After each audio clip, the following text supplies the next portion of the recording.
Berry पड़ाव महालक्ष्मी मंदिर में आज रविवार को 7 दिवसीय श्रीमद् भागवत कथा का विराम हो गया है। इस अवसर पर भक्तों की भारी भीड़ ने यहां कथा का श्रवण किया।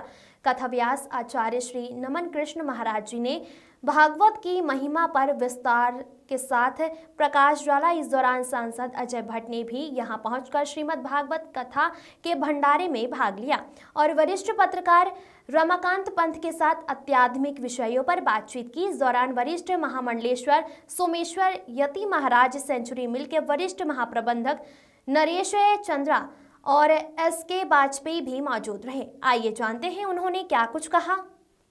रमाकांत पंत की रिपोर्ट। हिमालय की गोद में बसे उत्तराखंड के पावन तीर्थ स्थल जो कि कुमाऊं के प्रवेश द्वार में है, श्री अष्टादशभुजा माता महालक्ष्मी का मंदिर, जहां की पावन यादें वो ब्रह्मलीन संत श्री सोमेश्वर यति महाराज जी से जुड़ी हुई है। ऐसे महालक्ष्मी के पावन दरबार में जिन्हें बंगला विष्णु वनिता, विष्णु शंकर भामिनी, बहुला वेद माता च महा विष्णु कुसुरपी, महामतस्या, महाकुर्मा, महावाहा रूपिणी आदि नामों से संबोधित किया जाता है। ऐसे पावन दरबार पर हमारे क्षेत्र के लोकप्रिय सांसद माननीय श्री अजय भट्ट जी मौजूद हैं, क्योंकि 7 दिवसीय भागवत कथा के पश्चात आज विराम दिवस के अवसर पर आप यहाँ पहुँचे। भट्ट जी, आपका बहुत बहुत स्वागत है। और आप देवभूमि में से आपका आत्मिक नाता तो है ही है, लेकिन माता महालक्ष्मी के मंदिर से भी, इस भूमि से भी आपका बहुत ही गहरा आत्मिक नाता है। तो इस पावन धरा पर पहुंचकर आप स्थानीय जनमानस के नाम अजय भट्ट जी का क्या रहेगा पैगाम, दो शब्दों के रूप में, संदेश के रूप में आप क्या कहना चाहेंगे? देखिए, माँ के दरबार में है अष्टभुजा माता, ये मनुष्य का परमानेंट नहीं है। जीवन में कोई भी चीज़ स्थायी नहीं है, शरीर भी स्थायी नहीं है। शरीर तो एक न एक दिन जाना ही है। तू लाख कमा ले हीरा मोती, याद रखना कफन पर जेब नहीं होती। यहाँ कोई पर्पस से भगवान ने हमको भेजा है, मनुष्य तन दिया है। लाखों योनियों के बाद कीट पतंगे होते हैं, तरह तरह के जानवर होते हैं, मनुष्य तन बड़े भाग से मिलता है। इसलिए हर मनुष्य को अपनी सीमाओं में रहना चाहिए, परोपकार करना चाहिए। आध्यात्मिक जो शक्तियाँ हैं उनकी मान्यता रही है, हमारे प्रभुजनों की, हमारी माताओं की, हमारे जो नवदुर्गे माता हैं, भगवान शिव हैं, भगवान राम हैं, भगवान हमारे कृष्ण हैं और भगवान विष्णु हैं।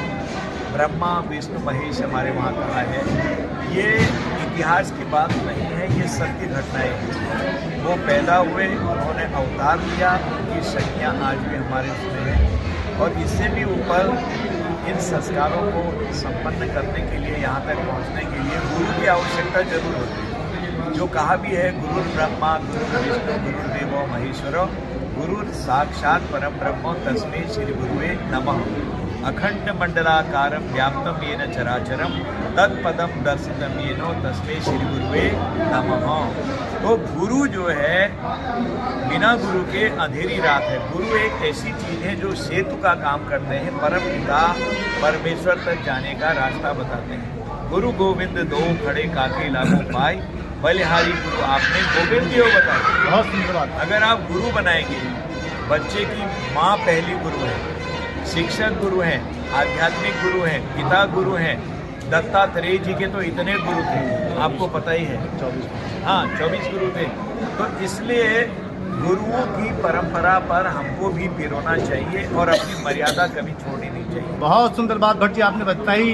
गुरु मिला तब जानिए, मिटे मोह संताप, हर्ष और शोक व्यापे नहीं, फिर गुरु अपने आप। बहुत ही सुंदर सारांश आपने यहाँ पर व्यक्त किया। इसके अलावा आपने प्रभु श्री रामचंद्र जी के बारे में अपनी बहुत सुंदर बातें व्यक्त की कि राम हमारे हृदय में है। लेकिन इसके अलावा गुरुदेव, उत्तराखंड की पावन धरती पर भगवान श्री रामचंद्र जी का बड़ा गहरा नाता है, जिसका पहला जो महत्वपूर्ण मंदिर है वो आपका रामेश्वर, जिसको आप जानते हैं, जो आपने संसद में भी शायद इस मंदिर की बात उठाई थी। इसके अलावा भगवान विष्णु के पूर्व अवतार का क्षेत्र क्रांतिस्वर, और पांडवों ने जहाँ श्राद्ध किया वो स्थल मानेश्वर, आपका दूनागिरी का क्षेत्र महाअवतार बाबा के क्षेत्र। ये तमाम ऐसे क्षेत्र स्थल हैं जो कहीं न कहीं जिस प्रसिद्धि को प्राप्त होनी चाहिए थे उस प्रसिद्धि को प्राप्त नहीं हो पाए हैं, तो उनको प्रकाश में लाने के लिए सरकारी स्तर पर विशेष रूप से क्या प्रयास कर रहे हैं?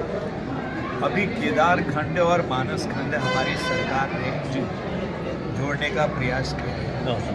तो ऐसे जो छुपे हुए क्षेत्र थे, आध्यात्मिकता है, उनका महत्व है, लेकिन उस तरह से उनको प्रसिद्धि नहीं मिल पाई जितना उनको मिलना चाहिए। इसके लिए हमारी सरकार ने केदार खंड और मानस खंड के नाम से ऐसे सब मंदिरों को, ऐसे क्षेत्रों को, ऐसे पवित्र स्थानों को जहां प्रभु का साक्षात वास रहा है, ऐसे स्थानों को जोड़ने का प्रयास किया है।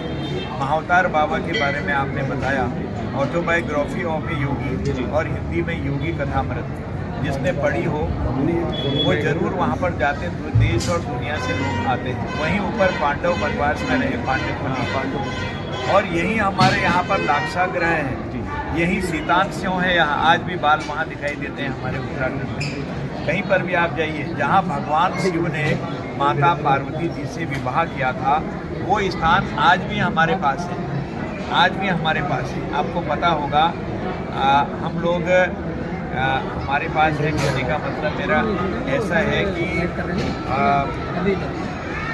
उसके फेरे आज भी लोग लगाते हैं। कहाँ पर है? वो है आपके रुद्रप्रयाग जिले। जी। और संगीत का तो उद्यमी क्षेत्र है, संगीत का उद्गम क्षेत्र है। तो इस तरह से सारी चीज़ें हमारे वहाँ साक्षात रखी हैं। इनका संरक्षण और इनको लोगों तक लाना, समाज के बीच में लाना, इसके लिए हमारी सरकार बहुत अच्छा काम कर रही है। और मोदी जी ने तो कहा ही है, इसके लिए तो हमने संस्कृति मंत्रालय समेत सारी चीज़ें खोल दी हैं। नॉर्थ ईस्ट में देखिए, जहाँ लोग जाने से डरते थे, आज वहाँ के धार्मिक स्थल चैतन्य हैं और लगातार लोग वहाँ जा रहे हैं। और आज बराबरी का दर्जा पूरे देश के बराबर उन्नति वहाँ भी हो रही है। पहले सड़क नहीं बनाते थे, कहते थे सामने वाला देश आ जाएगा, लेकिन आज हमारी सरकार ने, मोदी जी ने किनारे किनारे तक, बॉर्डर तक सड़कें दी हुई है। ये अंतर है। तो ये सब प्रभु की तो कृपा है। चलिए जी, आपने बहुत सुंदर बातें हमारे साथ साझा की और अपना अमूल्य समय प्रदान किया, और वो भी उत्तराखंड की इस पावन धरा पर। और आपका बहुत बहुत धन्यवाद अदा करते हुए आपका बहुत बहुत धन्यवाद। आपकी एक शिकायत की कि जब भी मिलोगे मेरे को किताब दे